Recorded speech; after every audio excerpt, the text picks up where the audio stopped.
Anything over that was our bonus money. Now, the last check I got here in 1975, I made $116 a day in bonus plus days pay. Wow. You were looking at about $165 a day in 1975. Wow. Now, that was good money. And back then, the price of gasoline here was 27.9 a gallon. We had a little hamburger joint here in town called the Arctic Circle. 5 burgers for $1. Can't get one for $5 now. Now I want you guys to look behind you here. You see this square set of timber? That's what we used in bad ground. Now that originated in the tin mines in England. They've been mining tin over there since Julius Caesar's time. They even hired some English miners to come over here. If you see in the corner how they go together like those cuts and make a puzzle, hired them English miners to show them how to make those cuts, how to install that. Once that's installed and blocked in place, you can best against it. It's not coming out of this. Now here in the heyday when this mine was going full blast, from 1917 to 1927, there was 4,000 miners working here. The city of Bisbee at that time was almost 27,000 people. It was the largest city in Arizona territory. At that time, Tucson and Phoenix were little trail towns. Kind of hard to believe, isn't it? Now this mine you're in, this is the only dry mine in this camp. All the other mines are on the other side of the mountain over there. The water table on that side was at 800 feet. They were pumping 15,000 gallons of water a minute out of those mines. The day they shut these mines down, they shut those pumps off. They're all flooded up to the 800-foot mark. That's why we're so lucky to have this one, to bring all you fine people in here and tell you a little bit of history about Bisbee. Now on June the 14th, 1975, we came to work. It was on a Friday. We got here, they said your last day was yesterday. That was our notice that the mines were closing. There was 2 reasons for it. It was just about mined out. The other reason was the Vietnam War ended on the 13th. The price of copper on the 13th here was $1.87 a pound. On the 14th, it was 42 cents. It's costing the company over 54 cents a pound to get it out. Now that's not the first time. After the Korean War here, the price of copper did the same thing. But they had so much ore here, they just laid a few guys off and tried to make it through it. But after this one, it was about mined out, so they just said to shut it down. I have any questions from anyone? I got this far the other day. There was a little boy on here. He was 7 or 8 years old. And I asked everybody, any question? No. Little dude, he raised his hand. And you never know what a child's going to ask you. I swear you don't. And I said, what can I do for you? And this kid looked up at me like he was the maddest kid you ever seen. I said, well, what is it? And real loud it came out of that little boy. Hey, mister. When are you going to get through talking? So we can go back down there and ride that train again. So let's go do it. Huh? You guys be super careful going down the steps and watch that bottom step down there. It's shorter than the other. You might trip some people up.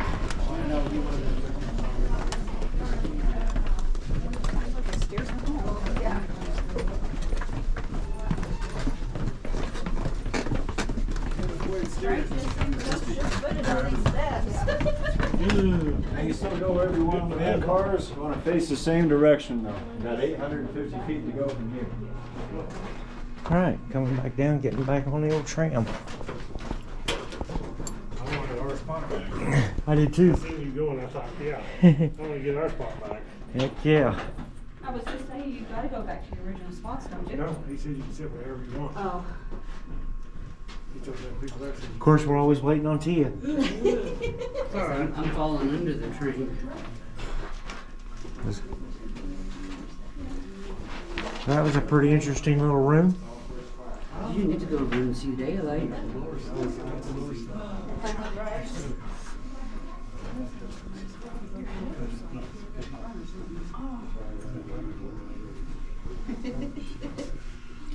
Frank, I think he should let us drive this thing. No doubt, I agree. It's pretty impressive that it's actually battery powered. Yeah. Yeah. Well, I was thinking, you know, steam, but then I thought, well, there ain't no boiler. I think how you Yeah. steam. So, It's all open seating. The waters of the depth have filled up again. We got another 7.5 foot, he said. But this is 150 miles. That's great. Just to think you have mines up above you and mines down below you. I just believe they didn't take out a church. A little piece of it. I take my sheets back.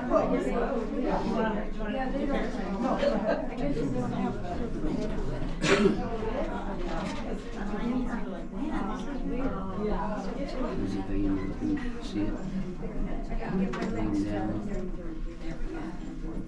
Yeah.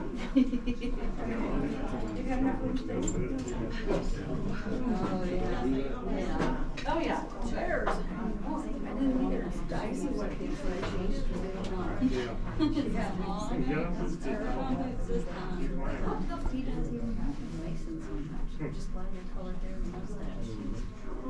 This is quartz. See it right there.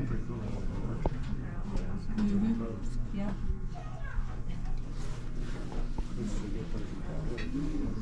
Yeah, he knows details.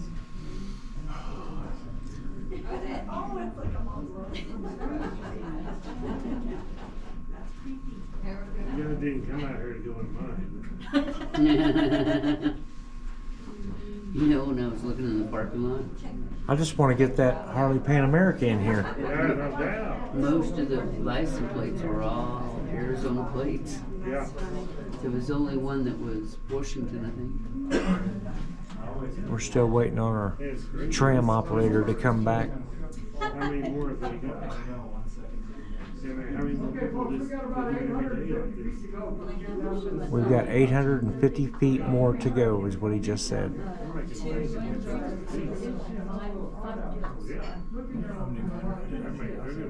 This is our motorcycle today. Yeah, Can't see it street. we're going EV style. Yeah. Came out of each stove. That's how we got paid our bonus. You guys all ready to go? Yep. Enjoy the ride.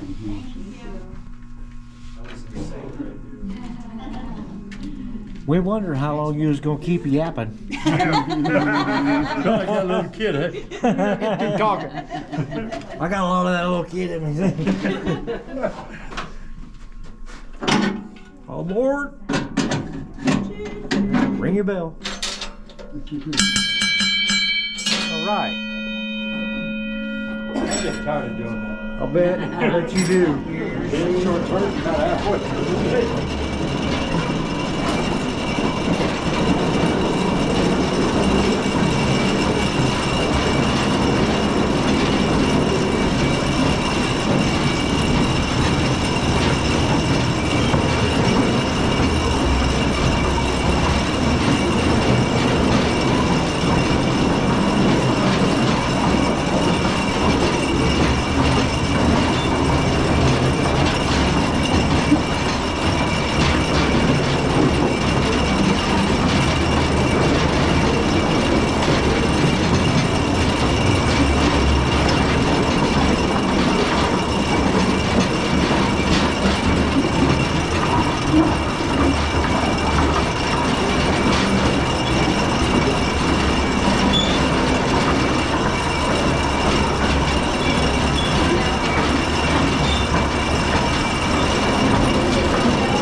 Okay, folks, you're 1,500 feet in this mountain right now.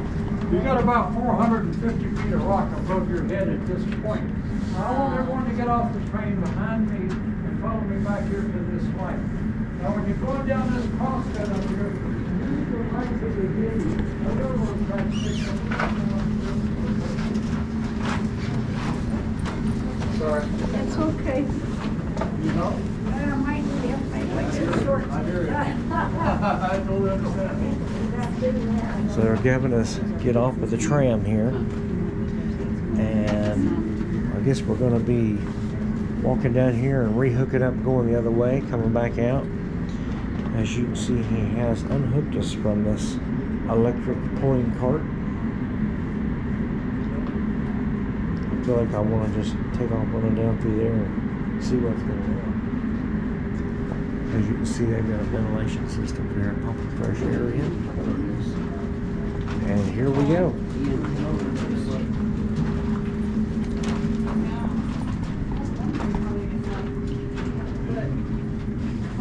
This is the little trolley tram that we were all sitting on.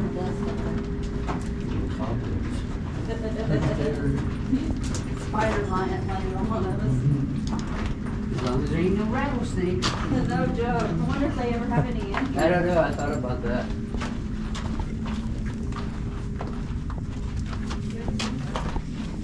No, it's too cold. We do get bats, cave crickets, ring-tailed cats get down here sometimes. Oh yeah? I can handle that. There's a bat in here with us right now. Oh, cool. No smoking, no matches, no lights. Well, they gave us lights, so.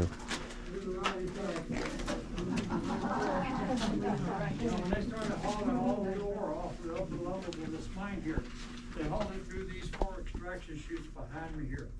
This goes back 15 feet that way, 22 feet across, and 200 feet straight up. It's what they call an ore pocket. They dump the ore to the pocket here, haul it out through these doors into this car. When this car is loaded, it holds 1 ton of ore. They have what they call primers here. Young, healthy men, some as young as 15 years old. Each one got 1 car. He would load it himself, then push it all the way outside, dump it, and push it back in here by hand. They did that for 2 years. Wow. Very, very hard work. Then they brought the mules down. Now the mules were taught on the surface to pull 4 of these cars. Well, every one of you knows a mule can't count. They were taught to listen to the chain. When that mule would hear that 4th chain running, he would take off on his own to go outside to dump.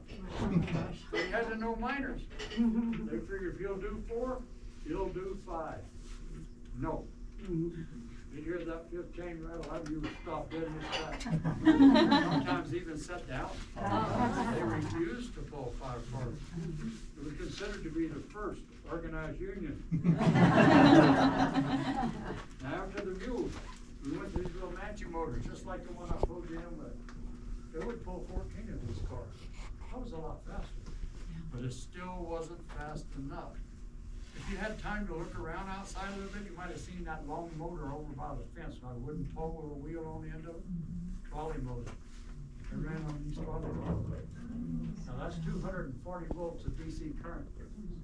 That trolley motor would pull 23 3-ton cars at 25 to 30 miles an hour. Wow. Wow.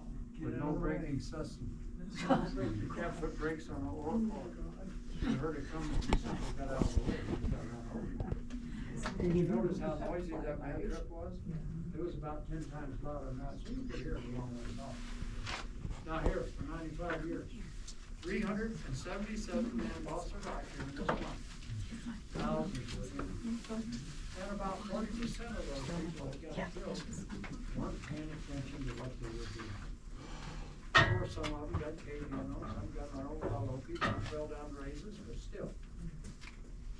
Now, when people come down here, they think a miner's greatest fear down here was cave-ins. No. Fires.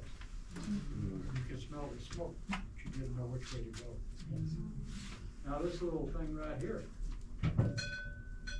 Some of the shift bosses here were walking 5 miles in the morning and 5 miles in the afternoon, because you have to go see your people twice a day. They all got together and asked the company for transportation. They thought they'd get one of those little battery motors. The company had a better idea.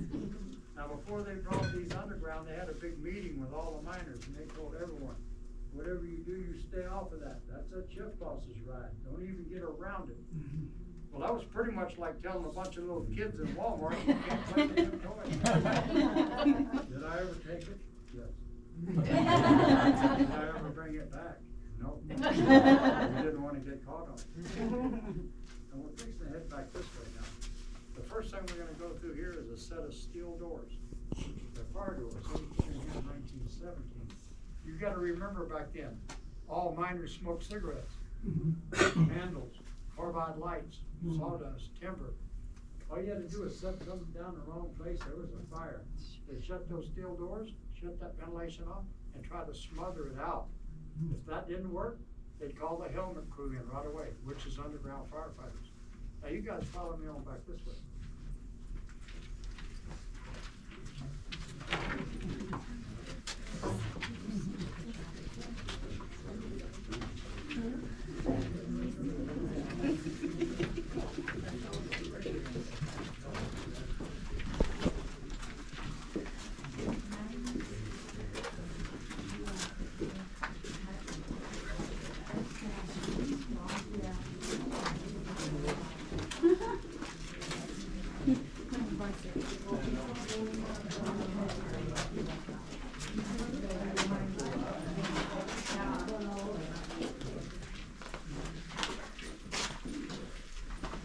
Now this drill right here, this swinging, the first drill the miner got after swinging that 12-pound hammer all day long. Of course it was. This thing had a fault. It didn't have a water source. You fired this thing up within 6 to 8 minutes, it would be so dusty down here, you couldn't see me from where you are, right there. They used it a very, very short period of time, but long enough. They got the nickname. They call it the Widowmaker because of the silica in the dust. Then we went to this one. It's got water. That's the only thing good about it. This thing here weighs 188 pounds. You'd have to drill a pinhole in the back, hang a come along with a chain on it, wrap it around here, tighten it up. Loosen those 2 bolts and jack it up with a come along to where your next holes are gonna be. Tighten the bolts and loosen the come along, get the chain out of your way, go back to work. Too slow. Then in 1950, we went to this one right here. Now this is a Gardner number 63. We call it a jackleg. Some of the older miners called it a Cadillac because they started making more money when they got this. Okay? Now this thing is very efficient. They started this out in 1950. They still use these in the mines today. They're that good of a machine. And they're very loud. You always stood on the side of it like this here.